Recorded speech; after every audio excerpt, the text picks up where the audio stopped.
So half of this year has already passed, or even more than that, and I want to give it the spotlight that it deserves because as of right now, everything that I've set as goals for this year has already come into reality, which is just amazing. So thank you, universe.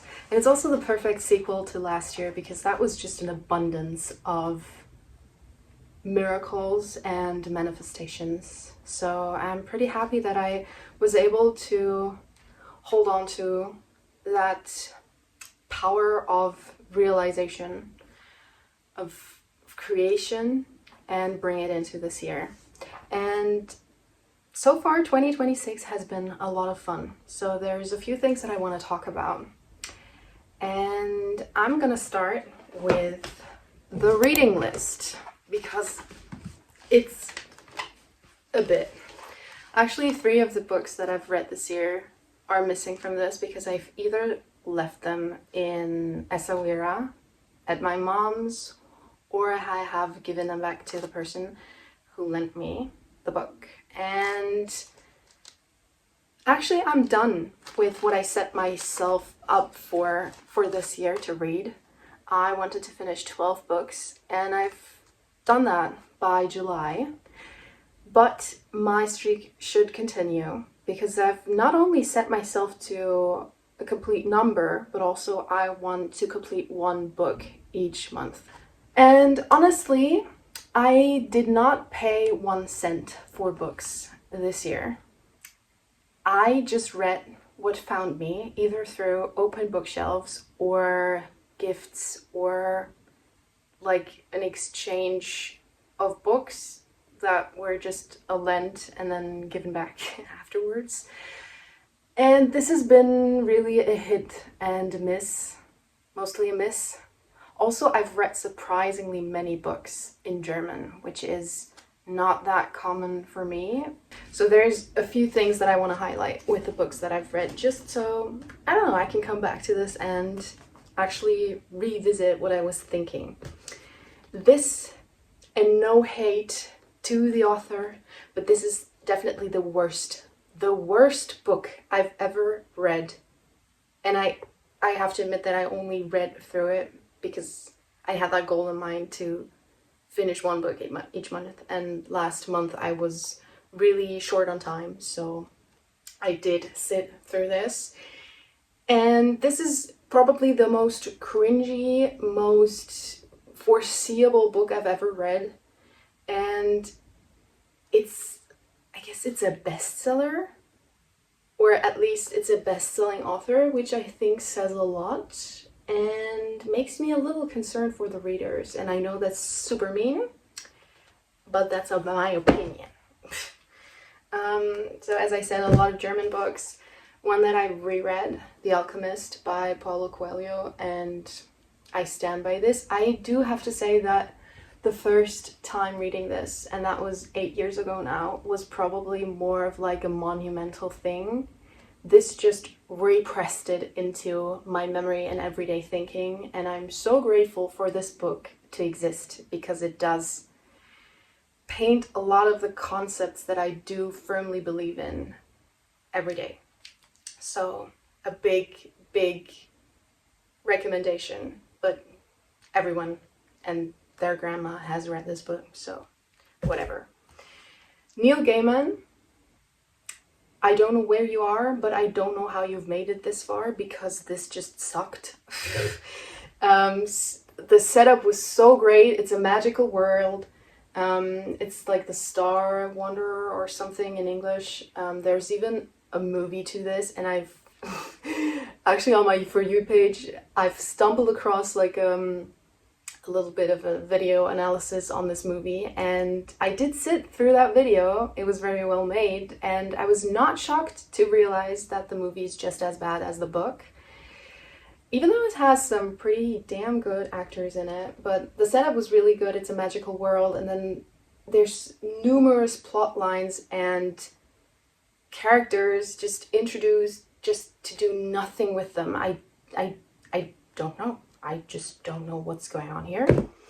Sorry, this seems like I'm just book bashing, and I love good books, and I love to be grateful and enthusiastic in a positive way about things. It's just, as I said, that I haven't read that many good books this year. I have read a lot of Paulo Coelho, so I've also read Veronica Decides to Die. That's what I'm guessing the English title will be. And it's very weird, but it's also very enriching. So yeah, if you want to go deep and you want to be surprised by a book, I do recommend this. And also, The Witch of Portobello was, oh, it was amazing. It was very different because the writing style is through, we learn about the storyline through interviews. The whole book is made in like these interview passages, and there's always a short introduction to who the person is and how they stand in relation to the main character. And I have really enjoyed this. Also, I think with Paulo Coelho, what I really enjoy is that, as I've read many books of his, what I've come to realize is that he doesn't just paint a character and a belief system for one book, saying The Alchemist, but it is what he believes in. So there's like a red string that will go through all of his books, and there's just similarities that you will find in each of them. So chances are that if you liked one of his books, you will like another one. So Witch of Portobello was probably the best read I had this year. And then just a few other... Oh, the one that I don't have anymore. The Secret History. Can somebody please explain to me what I didn't get about it, because I did not enjoy it at all. I sat through it for like 3/4 and then I switched to the audiobook version because I just couldn't take it anymore. And I was so impatient because I've been told there's like a plot twist and it's an unreliable narrator, and I, after finishing it, cannot see how that is true. Nothing happened in that book, and I think it should rely on you being like super interested in the characters. I liked none of them. I was so bored and disinterested in each of them. So maybe it's a me problem, but I really did not get what the hype was about. Sorry. Also, what I read and I didn't pick it out for whatever reason, I reread Fight Club, or I'm in the midst of it because I'm not reading it as entertainment, but to possibly make a video essay about it in the future, because it's been my favorite movie for well over 10 years, and I've read the book twice now, and I can't even finish the sentence. It's part of my DNA by now. I am enchanted and somehow scared by it at the same time. So yeah, that's also something that I've read.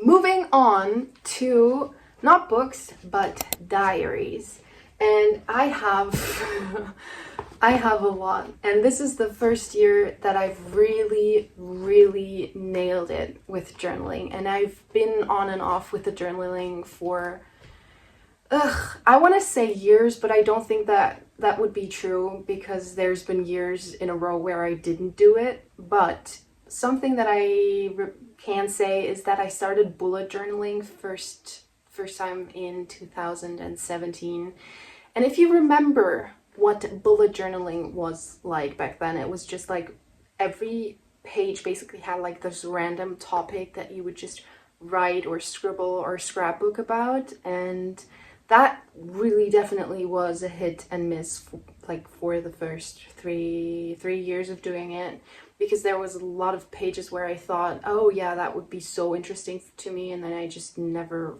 wrote in that page again.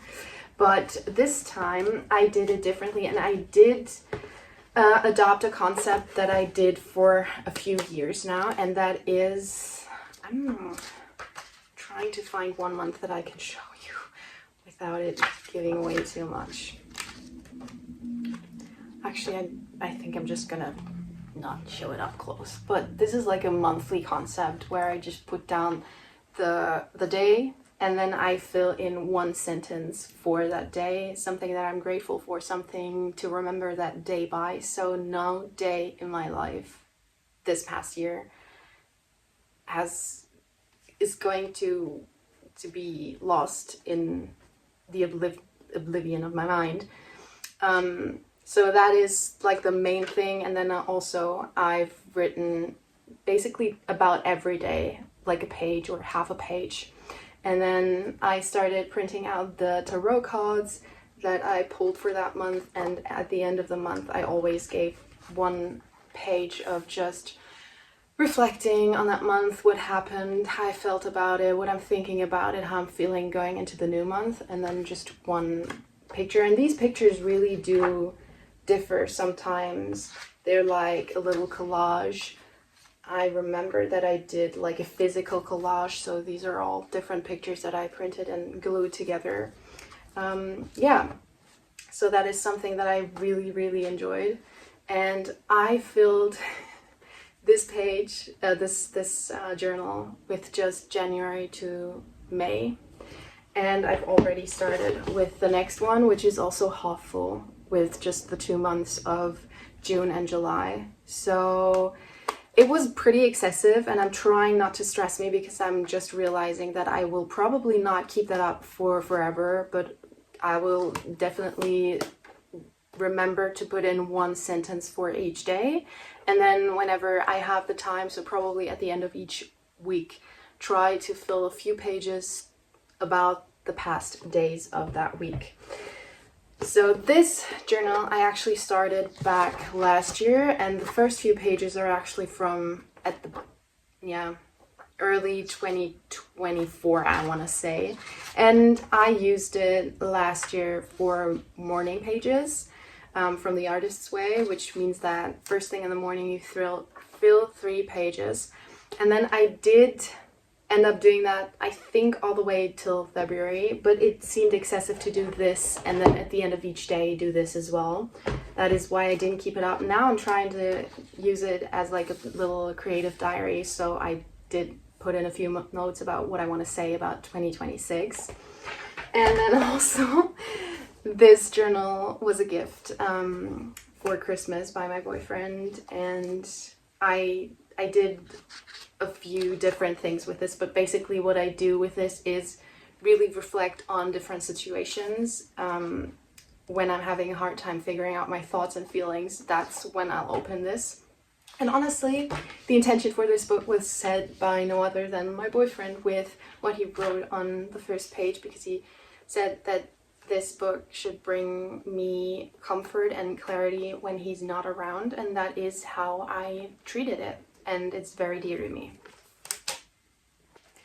Movies. Oh my god, I've watched a lot of not a lot of movies, but I want to say a great amount of movies.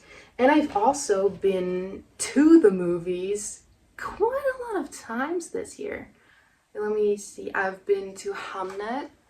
I've been to the drama, the Odyssey. There was something else. Oh, Marty Supreme. Oh man, I have to put this down to talk about it, because there's something to talk about. Okay, so movies that I want to highlight in this. So movies that I want to highlight. First of all, first of all, let me start with the ones that I didn't actually get or like that much. Memento. I had pretty high expectations for that, given it was on my Pinterest page for a long time before I actually ended up watching it. But it was, I guess that with Fight Club being my favorite movie of all time, plot twist movies do fall flat most of the time for me because my expectation is really high. But yeah, so Memento was not really the one. Then The Odyssey. Okay, my most recent watch, and probably one of the most controversial movies in like the yeah, the current past. I didn't like it. And I didn't like it for a lot of reasons, and a lot of the obvious ones, but also going into the Odyssey, and especially with the premiere looks that we've had, and I don't want to make this about fashion, but I was ready to be enchanted by this ancient story about myths, and it was just a war movie. And I went with my boyfriend, and he was like, he was feeling it, and he yeah, I guess we just had very different experiences in that movie. And yeah, I do want to revisit it in the next couple of years, but I do need some time now. Ugh, that was just not visually not it. The drama was also a little bit of a disappointment at the first watch, and I haven't watched it since, but it did ruminate in me a little, and I do want to say that it's grown on me, and I like the concept of bringing that topic forward in that way, and I do think that I could defend the movie in front of someone who doesn't. Marty Supreme did surprise me a lot because I was not anticipating liking it, and I did. I was really captivated for the entire movie, and when it ended, I was like, yeah, this could have gone on for a while. I do have to revisit it in the future because I felt that with a lot of movies. Right now I can think of Saltburn and Challengers, which both of them kind of did not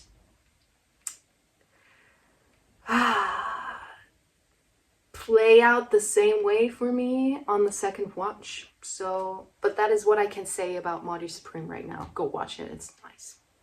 Victoria. So I've finally watched that one take movie, which is actually German, or partly German, and what a concept. What an art form. It's crazy good. Although I was anxious the entire time. And then the best movie I've watched so far this year, and I really, really want to watch it again this year to form an opinion by the end of this year, so I can give a final opinion on whether or not it's actually in my top 3 movies as of right now. It's Lock, Stock, and Two Smoking Barrels, and I have to thank my boyfriend's father for that. He's a movie nerd, so much more into the rabbit hole than me, and yeah, he was the one suggesting it, and whew, did it hit the spot. So lastly, before I go into like a few personal things, I want to talk about movies, and I'm just gonna link my playlist for this year because I've been doing it ever since 2019. I'm doing like a playlist just for the year, and everything that I've liked that year just goes straight into the playlist. So yeah, if you want to check it out. But some things that really stuck with me are Blue Six, Aquarian Angel as an album. I know it's like early 2000s, but the vibe was just immaculate. Eusexua by FKA Twigs, which apparently does not stand for formerly known as Twigs, but we don't know what it stands for, which I really like. Then the album Nakar from Para Focuva, especially the song Ritual del Rio. Amazing, amazing. And then one of my all-time favorites is Schmidt. He's a German artist, and I don't know how to describe his style, but it's extremely melancholic and heartbroken and raw emotion, and he makes me feel all the things, and he's probably one of my top favorite artists ever, and I discovered him through a friend. She'd invited me very spontaneously to go to Vienna, and I joined her on that mini trip, and we ended up going to that concert, and I had never listened to his music before. So I did discover my love for him while he was performing live in Vienna, and that was just it. So 2026 for me personally was so far probably my first year as a full adult, because I decided on my goals first thing at the beginning of this year, and then I did everything in my power to get there without actually forcing it, but going with the flow and still being respective of the chances that are presented to me. But I did end up moving because I had to. And that was not for aesthetic or egotistic reasons, but just for logistic and making a smart move. I'm trying to see it. Is that actually better? I don't think it looks better, but I think it's easier to look at. I quit my job, and I can only tell you, if that wasn't clear by now, because everybody seems to be talking about, but the job that you go to every day is everything for your well-being. So if you're unhappy, you need to figure it out, because I'm a different person right now than I've been for the past year, and it's only been 2 weeks that I'm not going to the workplace anymore. So it's crazy how much things can change in like a very short span of time.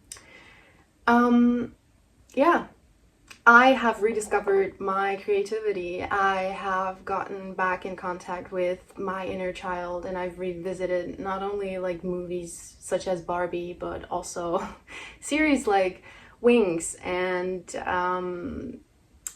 what is it called that I'm rewatching now? Oh, Dance Academy. And then also a little further down, like the young adult or teenager, I rewatched Misfits by E4. Great recommendation if you haven't seen it, but only the first 2 seasons. And that just gave me a perspective on who I was. And I realize now as a full-grown adult that I really do like who I've been, and I wish I could meet her and tell her she's doing okay.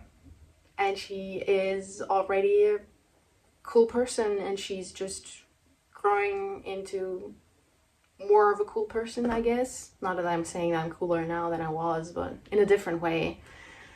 And also, lastly, but most importantly, I'm here and I'm talking into a camera again. And after being an influencer a gazillion years ago and quitting on that for good because it felt like crap, this is like coming home in a way where everything makes sense and everything falls into place, because I'm finally not thinking about it anymore. I'm not thinking about what it means, what kind of person it makes me, or what people think of me, and I'm just doing what feels good, and it's a way of being creative for me, and that is enough for it to make sense.